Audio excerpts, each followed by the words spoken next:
दोस्तों, in this report and analysis में आपका एक बार फिर से स्वागत है।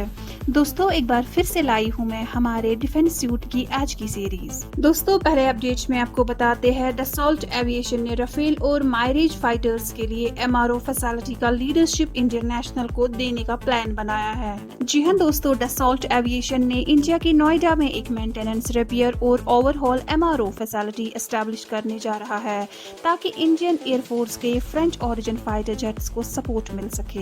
इंडियन एयरफोर्स ने अब तक 50 मायरेज 2000 एयरक्राफ्ट और 36 राफेल फाइटर एयरक्राफ्ट ऑपरेट किए हैं। डसॉल्ट एविएशन ने डिफेंस मिनिस्ट्री और इंडियन एयरफोर्स को इन्फॉर्म किया है कि एक नई Indian company Dassault aviation maintenance, repair and overhaul India यानी GMMROI सेटअप की जा रही है, जो फ्रेंच ओरिजिन फाइटर एयरक्राफ्ट के लिए एमआरओ सपोर्ट प्रोवाइड करेगी। इस नए कंपनी का सीईओ एक इंडियन नेशनल और डसॉल्ट के पुराने रिप्रेजेंटेटिव पसीना वेंकट राव को अपॉइंट किया जाएगा।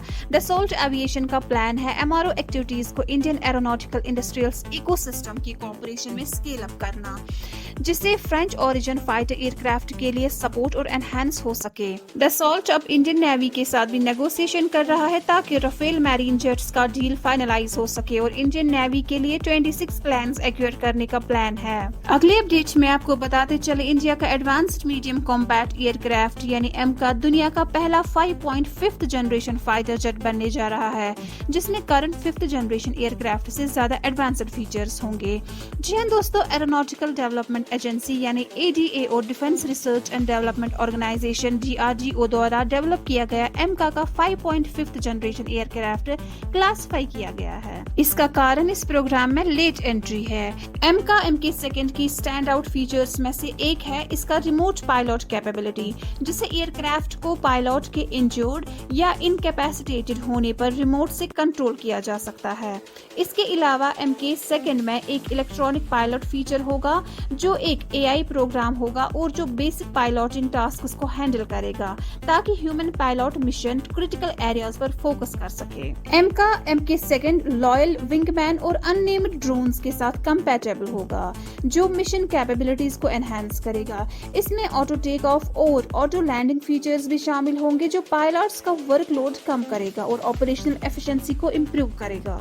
नजर डालते हैं एक और अपडेट पर। जनरल इलेक्ट्रिक GE एरोस्पेस को 2021 में 83 तेजस MK-1A फाइटर जेट्स का अनएक्सपेक्टेड ऑर्डर मिला, जिसमें लगभग 99 F404 IN-20 इंजन की जरूरत थी। दोस्तों, F404 IN-20 इंजन, जो स्पेसिफिकली तेजस MK-1 प्रोग्राम के लिए डिजाइन किया गया है, सिंगल इंजन ऑपरेशंस के लिए एनहांस्ड थ्रस्ट और ऑप्टिमाइज्ड परफॉर्मेंस प्रोवाइड करता है।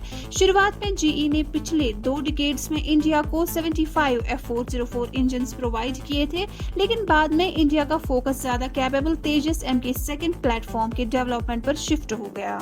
ये अनएक्सपेक्टेड ऑर्डर GE के लिए एक मेजर सप्लाई चेन चैलेंज बन गया, खासकर जब कोविड-19 पैंडेमिक के दौरान प्रोडक्शन पर और भी प्रेशर आया, जिससे GE को नए पार्टनर्स आइडेंटिफाई करने पड़े ताकि प्रोडक्शन प्रोसेस को दोबारा से शुरू किया जा सके।